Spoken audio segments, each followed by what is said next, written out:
Okay, para po sa kaalaman po ng lahat, ninanais po ng ating Panginoon, no, na tayo ipanganak na muli sapagkat tunay na tayo ay mga makasalanan at bilang nga tayo ay mga pinanganak sa laman, tayo ay nagkamit, tayo nagmana ng mga kasalanan. Kaya nga ang nais ng Panginoon na tayo ipanganak na muli upang tayo ay makatanggap ng kalinisan sa pamamagitan ng kapanganakang espiritual, na tayo matawag niya ng mga anak bilang espiritu, no?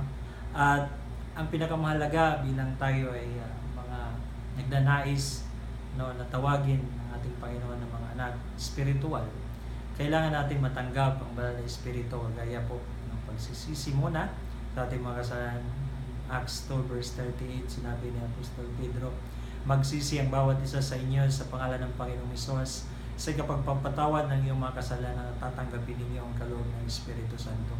Isa po itong napakahalaga, no, na pag-anyaya sa atin ng ating Panginoon sa pamagitan ng ating apostol, na tayo ay maging karapat-dapat sa ating Ama sa pamagitan ng paglilinis, pagsisisi ng ating mga kasalanan at makatanggap ng kaloob ng Espiritu Santo. Sapagkat tunay ng pagkakaloob sa atin ng Panginoon, ng kanyang banal na Espiritu, ay magkakaroon tayo ng kapangyarihan, kagaya ng kanyang sinabi sa Romans chapter 8, no, na sa pagtanggap natin ng kanyang banal na Espiritu ay makapagsasalita ng iba't ibang wika at tayo ay magiging kanyang anak at tayo makakatawag sa kanya ng Ama.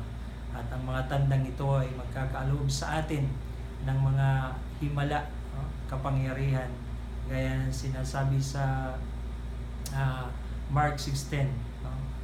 Ang sinumang sumampalataya at mabautismuhan ay maliligtas, tatapat ang hindi sumasampalataya ay parurusahan, at lalakip ang mga tanda ito sa nagsisampalataya.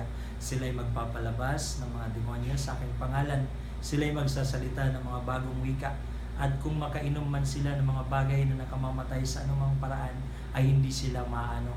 Sila ay hawak ng mga ahas, at kung sila ay makainom, no, ng mga bagay na maaring makamatay, hindi po tayo maano, at ipapatong natin ang ating mga kamay sa mga may sakit at tayo ay makapagpapagaling at sila ay gagaling. Ito po ang kapangyarihan na nais ipagkaloob sa atin ng Panginoon sa tulong ng banal na Espiritu na dapat ninyong tanggapin at ating tinanggap, tayo na mga tumanggap. Kung tayo ay mananatili at mananampalataya, mananalig sa Diyos, ang lahat pong ito ay magaganap para sa atin, sapagkat ang pangako ng Diyos mula nung una hanggang ngayon at magpakailanman hindi magbabago. Para sa atin, ang pag-asa at kapangyarihan at lalong higit, ang pamana ng Panginoon ay pinagkakaloob sa atin ang buhay na walang hanggan.